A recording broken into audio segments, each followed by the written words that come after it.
ইউনূস সাহেব এবং ওনার ওই যে যারা উপদেষ্টা ছিলেন তাদের নামে উকিল নোটিশ পাঠানো হয়েছে, ওনাদের ঠিকানায় পাঠানো হয়েছে হামের বিষয়টা নিয়ে আর কি, যে হামের ঠিকাটা কেন দেওয়া হইলো না। তো আমি বলছিলাম যে কোনো সরকার ক্ষমতায় থাকতেই আপনার এই যে ভয়ে কিছু বলতে চায় না কেউ। হ্যাঁ, তো গত বছর যে এরকম হয়েছে, সাংবাদিকরা আপনারা ছিলেন কোথায়? তারপর হচ্ছে ইউনূস সাহেব না হয় ওই মহিলা না হয় স্বাস্থ্য বুঝে না, তো ওই মহিলা কি মানে ওই মহিলার নিচেও কি কেউ ছিল না বা উপরে কেউ ছিল না যে বলার দরকার ছিল যে যে আপনার যে হামিদ টিকা দিতে হবে। আজকে এই পর্যন্ত সম্ভবত আপনার 150-র কাছাকাছি বা তার উপরে নিচে বাচ্চা মারা গেছে। আল্লাহ ওদেরকে ব্যস্ত নসিব করুক। মানে দেখলে মায়া লাগে, কষ্ট লাগে। আর কাকে দোষ দিব ভাই?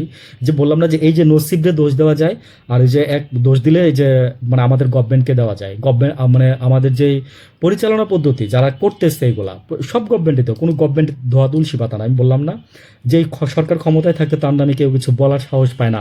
এখনও এই যে বিএনপি সরকারের নামে কেউ কিছু বলতে পারতেছে না। বললে কি করবে? আপনারা বাগে ধরবে। হুম। তো এখন কথা হচ্ছে যে আপনি এই যে যাবেন, তারপরে আবার আপনারা নিয়ে বলবে। এটাই নিয়ম, এটাই সিস্টেম। তো আমি এখন অন্তর্বর্তীকালীন সরকারের দেখেন অনেক দোষ বেরোচ্ছে, অনেক দোষ বেরোচ্ছে।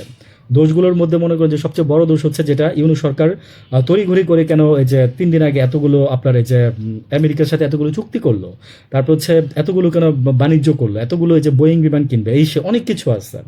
আর এটার সব কিছুর, এবং শুধু তাই না, এবং দেখছে যে এইগুলোর মূলে আসলে একজন নায়ক আছে, একজন নায়ক আছে। ইউনূস সাহেব, আমি বললাম না যে আমি অনেক আগেই বলছি যে ইউনূস সাহেব হচ্ছে অনেকটা হাবাগুবা টাইপের লাগে আমার কাছে, লাগছে আমার কাছে। আমি আমার মতামত দিতেই পারি, হাবাগুবা টাইপের লাগছে। Because with due respect, because হচ্ছে যে উনি নোবেল পুরস্কার পাইতেই পারে। উনি ওই যে 12 মাসে 13 বার উনি বিদেশ গেছে, ওনার প্লেনে না উঠলে নাকি ওনার ভালো লাগে না।